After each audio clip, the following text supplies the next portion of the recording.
Today we will be reading Chapter 12 of Frindle by Andrew Clements. Chapter 12, Airwaves. Within a week after the article was published in the Westfield Gazette, the kids at the junior high and the kids at the high school had stopped using the word pen and had started using the word Frindle. They loved it. Nick became sort of a hero for kids all over town, and he quickly learned that being a hero, even if you're only a local hero, isn't a free ride. It has a price.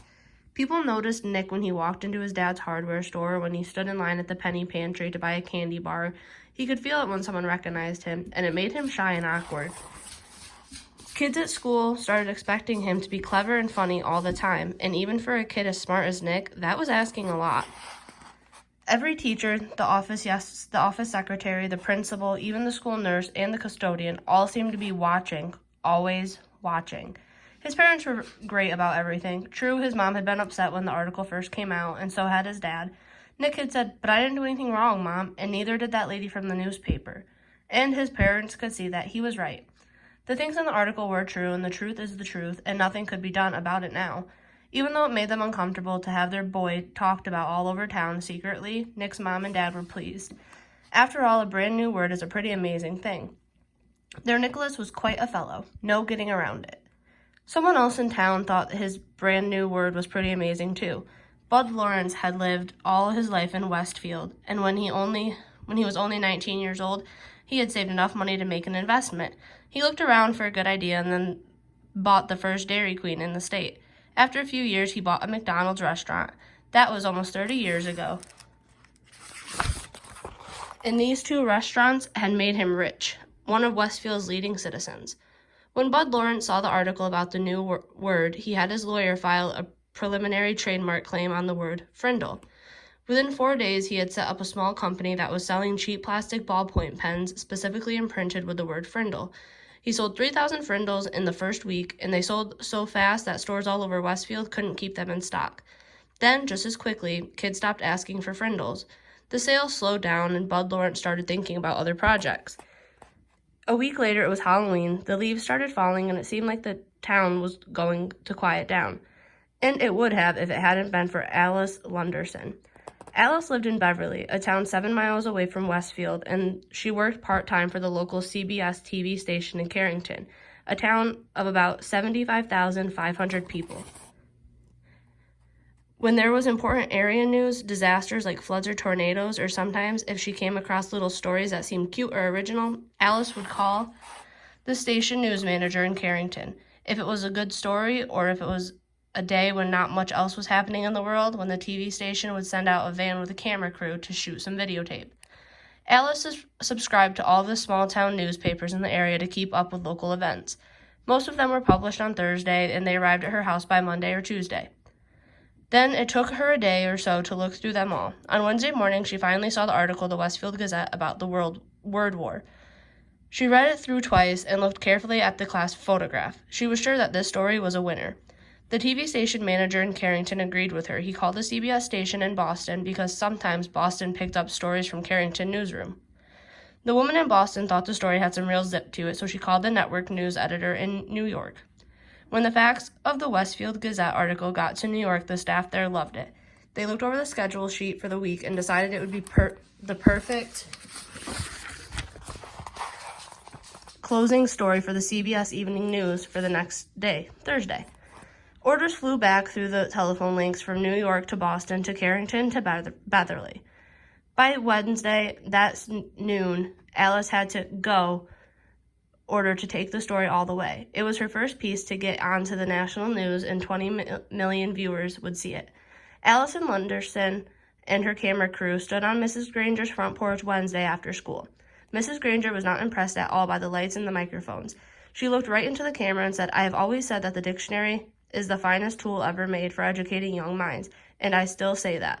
Children need to understand that there are rules about words and language, and that those rules have a history that makes sense. And to pretend that a perfectly good English word can be replaced by a silly made-up word just for the fun of it, well, it's not something I was ready to stand by and watch without a fight." "And have you lost that fight, Mrs. Granger?" asked the reporter. Mrs. Granger turned her eyes up to nearly full power as she looked into the camera, and with a pale smile, she said, "It's not over yet."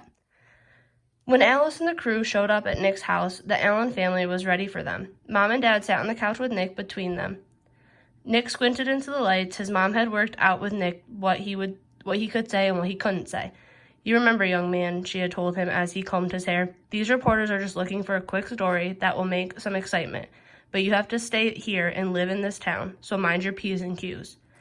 As they sat there on the couch, Mrs. Allen had her foot on top of Nick's under the coffee table, and if she pushed it down, it meant that the reporter had just asked a question that she was going to answer for him. Mrs. Allen did not trust reporters. "So tell me, Nick, why did you make up this new word, Frindle?" asked Alice Lunderson. Nick gulped and said, "Well, my teacher, Mrs. Granger, said that all the words in the dictionary were made up by people and that they mean what they mean because we say they do. So I thought it would be fun to just make up a new word and see if that was true." "And were you surprised when Mrs. Granger got mad about that?" asked Alice with a smile. There was a push on Nick's foot, and his mother said, "We never felt that Mrs. Granger got angry when everyone started using the word Frindle. It just got to be a disruption, that's all. She's really a very fine teacher." "Yeah," said Nick. "I mean, I learned a lot about words, and without her, I wouldn't have." "So what's next for you in the new word?" Alice was wrapping it up. She could see that Nick and his parents were not going to be pushed into saying anything controversial, so she just kept it light and happy. "Well," said Nick, "the funny thing is, even though I invented it, it's not my word anymore. Frindle belongs to everyone now, and I guess everyone will figure out what happens together." Alice also had a short chat with a worried-looking Mrs. Chatham and a smiling Bud Lawrence, maker of the official Frindle. Then she shot her opening bit and her closing bit, and the camera crew drove back to Carrington to edit all the pieces and put them together into a 2-minute news story. The next night, when all the serious news about wars and oil prices and world food supplies had been talked about on CBS Evening News, the anchorman looked into the camera and smiled. He said, "It is believed by many that the word quiz was made up in 1791 by a Dublin theater manager named Daly. He had bet someone that he could invent a brand new word in the English language, and he chalked up the letters Q-U-I-Z onto every wall and building in town. The next morning, there it was. And within a week, people all over Ireland were wondering what it could mean, and the new word had been created. Quiz is the only word in English that was invented by one person for no particular reason. That is, until now. Now there is a new word, Frindle, and here is Alice Lunderson in Westfield, New Hampshire with the story." Alice came on the screen with a short introduction. Then, right there on TV, Mrs. Granger and Nick and Bud Lawrence and Nick's mom were talking to 20 million people about Frindles. One of those 20 million people was a producer for The Late Show with David Letterman, and another one of those 20 million people was a staff writer for People magazine, and another was a writer for 321 Contact magazine for kids. Dozens of other writers and producers and marketing people saw that story on the news, and all of them smelled a great story. During the next 3 weeks, every man, woman, and child in America heard about this funny new word that kids were using instead of the word pen. And kids in Ohio and Iowa and New York and Texas and California started using it too. Bud Lawrence was suddenly flooded with orders for anything with the word Frindle on it, and he quickly got interested again. But there were complications. Bud's lawyer said, "You see that stack of orders there? Trouble. That's what it is. We got a trademark filled, but it's only an application. The whole country knows that that little kid made up the word. And unless you make a deal with his dad, you're going to end up with nothing, maybe even a big fat lawsuit. That kid owns that word." When Mr. Allen came home at lunchtime, his wife told him that he had to call Bud Lawrence. It's something about the new word. This was not good news to Tom Allen.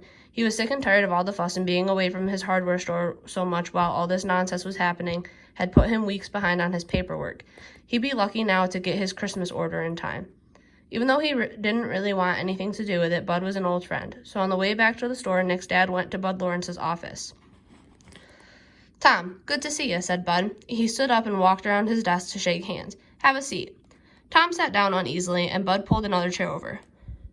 "Ever seen Westfield so stirred up about anything in your life? You and Ginny must be pretty proud of it. That boy of yours." Bud couldn't remember Nick's name. Tom shifted in his chair and nodded. "Yes, he's quite something, that's for sure. But I tell you, Bud, I'm ready for all of this to just die down and blow away. Too much fuss." Instantly, Bud saw how to get what he wanted. Well, Tom, I'm afraid it's not really going to go away. Looks like something started up and people are interested. You probably saw those bright red ballpoints around town with the word Frindle on them. That was my doing, just testing the waters. But your boy, he owns that word. I got my lawyer to apply for a trademark a few weeks back because that's just the way I am. New things come along, I like to be right there in the middle of it. He grinned at Tom Allen and Tom smiled back weakly. Right now, I got a shirt printer in Massachusetts and another one in Chicago and another one in Los Angeles making t-shirts with the word Frindle above a picture of a pen. I mean, a Frindle.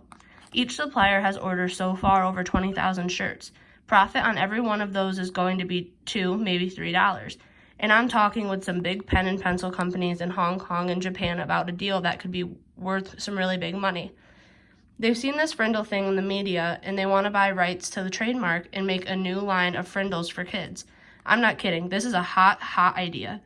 Bud guessed right. Just the thought of all of this made Tom shrink back uncomfortably in his chair. It was way too much fuss.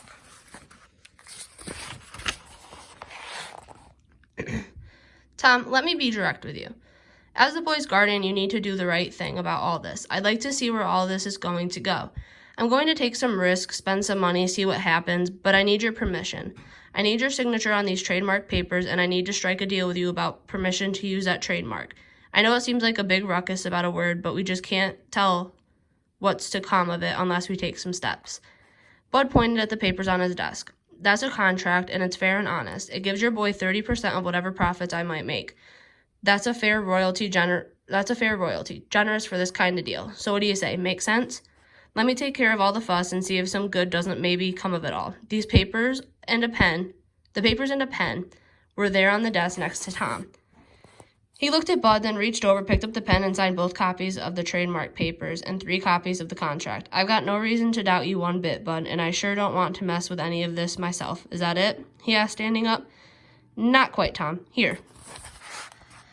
Then Bud Lawrence handed Nick's dad a check for $2,250. What's this for? That's what I owe Nick for the sales of the Frindles from the last 3 weeks, explained Bud with a smile. Tom looked at the check and said, This is terrific, Bud, and I'm really glad about it because it'll sure help with Nick's college. But I wish you'd just keep this between us. If Nick knew, he'd probably stop mowing lawns and I'd never get him to save another penny. So just between us, okay? Bud said, Sure, Tom, I understand. Just between us. And they shook hands. Mr. Allen left Bud's office and walked across the street to the savings bank. He set up a trust account for Nick, and the bank manager said he could make arrangements with Mr. Lawrence so any other money would be deposited automatically. That sounded good to Tom Allen. If he never heard another word about it, that would be fine. As Nick's dad walked slowly back to the hardware store, he wondered if things were ever going to be the same again in this quiet little town.